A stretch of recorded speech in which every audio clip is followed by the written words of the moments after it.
Hey guys, we're back with another update for you. Just like I had sort of talked about last time, I wanted to talk a little bit more about the lore, maybe the backstory that I'm sort of thinking for the game so far. I don't have a ton of game stuff for you this time. I'm still doing playtesting stuff and feeling it out and switching cards out and still in that process. I am just like busy again, so I'm probably gonna be uploading. Like I'll upload early this week.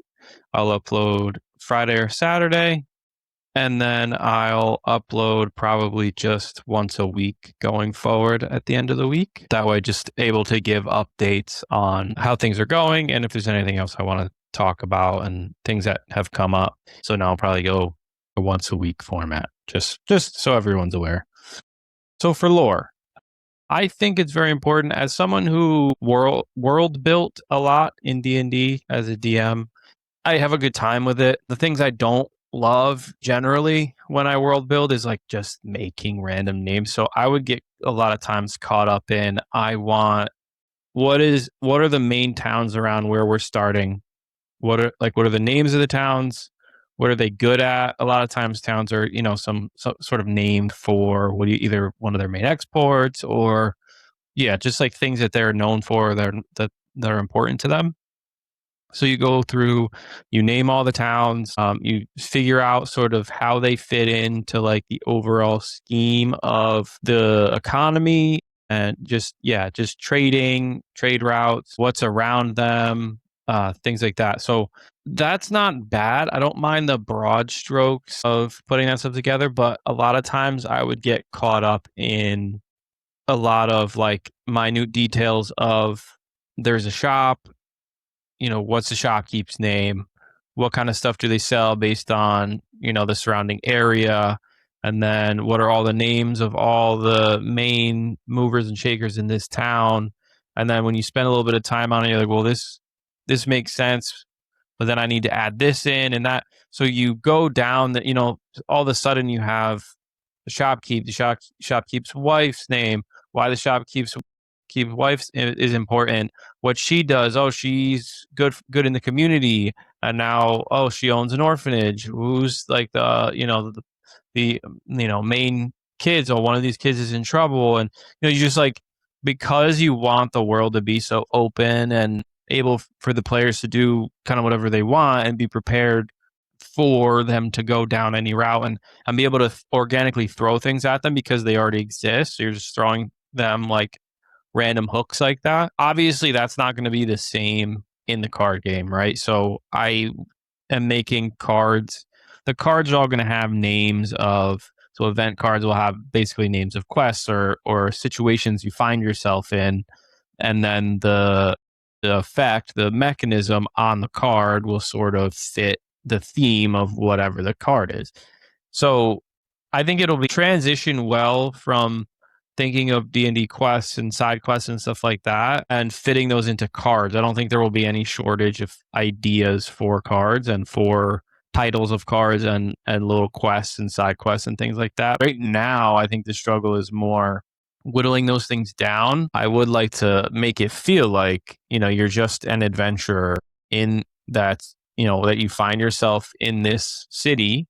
And then with all the things that are going on in the city and all that to kind of with the cards, give a good feel for the lore that sort of is behind the scenes. So on that note, the main idea is you're in this town, this city, this large city that was once a large metropolis of a hub of trade and things like that.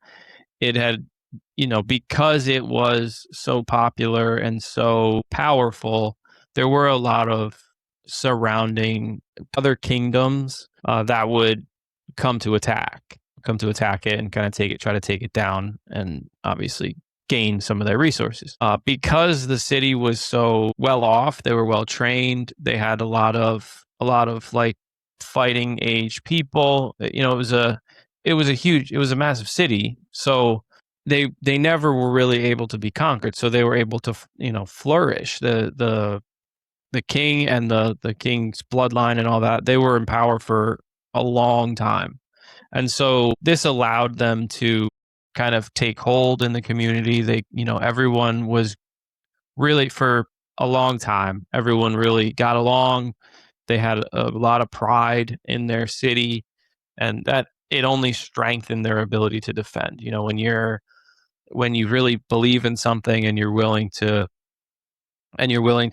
put everything you have into defending it, that makes it a lot harder than if, say you're a mercenary and you're like, I'm just here, I'm just getting paid, I'm just here to do a job. And so it was going really well for a long time.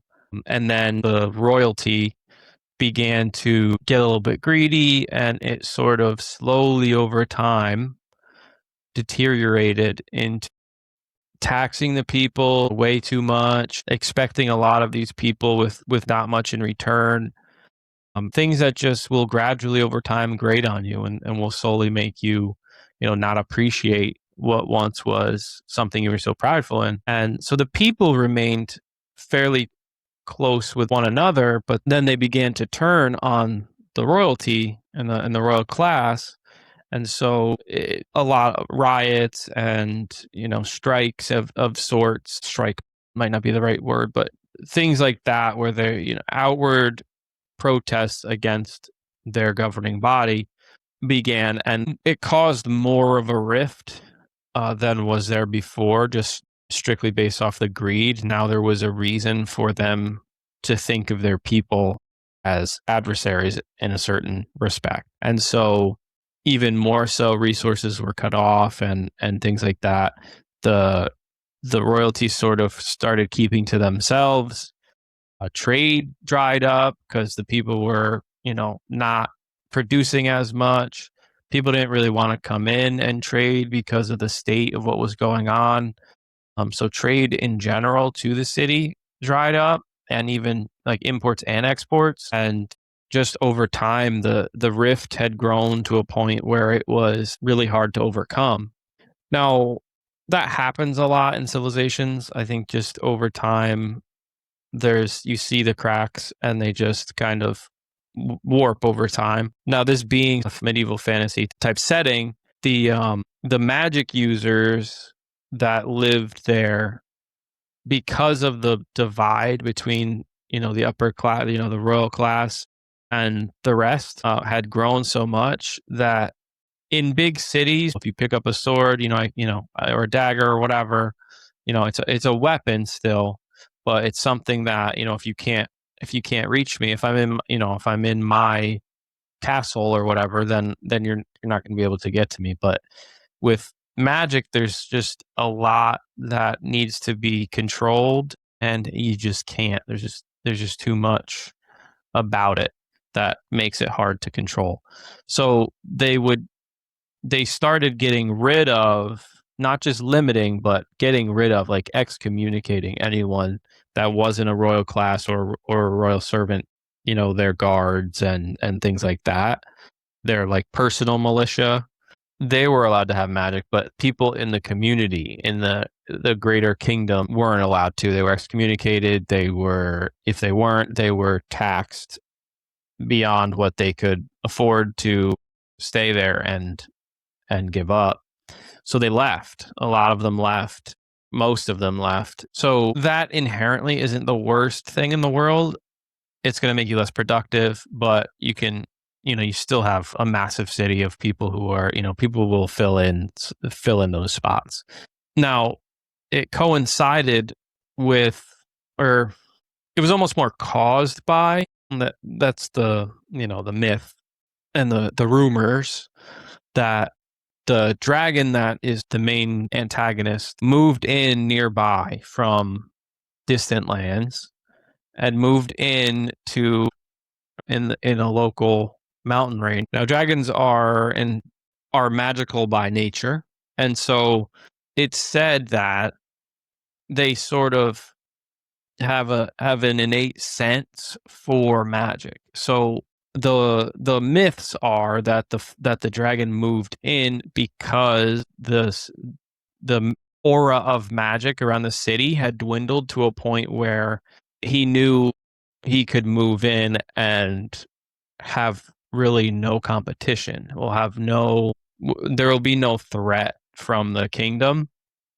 because physical weapons, obviously, it's a living creature, so the physical weapons can do a lot. But when you have just an immensely powerful creature and no ability to fight with using magic, it just makes it so much easier for that creature to come in and kind of just take over. And so, sort of where you find yourself as the adventurer in this story is you come in as the kingdom sort of starts to open itself. Well, not starts to, has in recent years opened itself up to magic users coming back in, because they think if we bring magic users back, maybe it forces this dragon out. It'll stop terrorizing our nearby towns and like pretty much cutting trade to a dead stop. Bringing magic users in, maybe that sort of intimidates the dragon into leaving. Now, unfortunately, the people who were willing to come back were people who didn't, in the last decade or so, set roots somewhere else after being kicked out. You open the gates back up, and for a couple years, the only people coming back, only magic users coming back are like criminals, someone who's just coming to make a quick buck. They know they can come in. The royalty is going to pay for their ability to come back. They need them. They want them back. And so the king is seeing to it that those people are taken care of and making sure that they're wanting to be here. Now, unfortunately, when those people are all, greed-based people and, don't have the best morals and such, that's why a lot of the cards you see are the struggle between the current gang, basically, the current gang that's sitting as like the current king's guards, king's militia, his personal enforcers around the city. All of the gangs, they're obviously all fighting to try to gain favor with the king and take out the whatever the top gang is that's working for the king, so that then they can win. They'll be stronger and the king will see them as more of an advantage to have as his enforcers. So a lot of the humanoid cards there's a lot of them that are faction cards, because there's right now 3 different factions that all make up sort of that group of sort of the class that's fighting one another. I would say a third of the cards are those faction cards. I'll make it available that if you don't really want to participate with that part of the story is not interesting to you, there will be plenty of other beast enemy cards that you'll be able to sort of ignore that part. Like if you don't want anything to do with that part of the lore and you just enjoy the idea of going out and adventuring and stuff like that, then that's fine too. Basically, that would be the part of it where you're sort of able to build your adventure how you want to adventure and how you want to interact with the world through the cards that you're getting. Obviously, the whole point is to race your opponent to defeating the dragon that's terrorizing the city.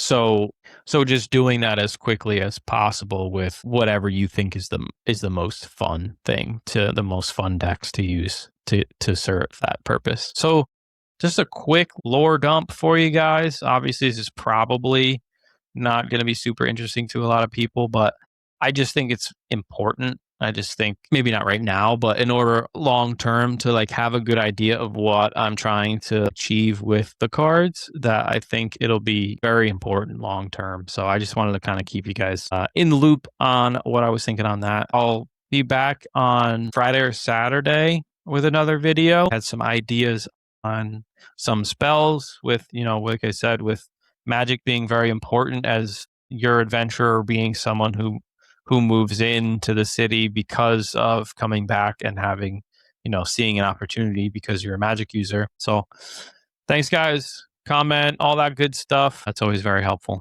All right, guys. Thanks again, and I will see you next time.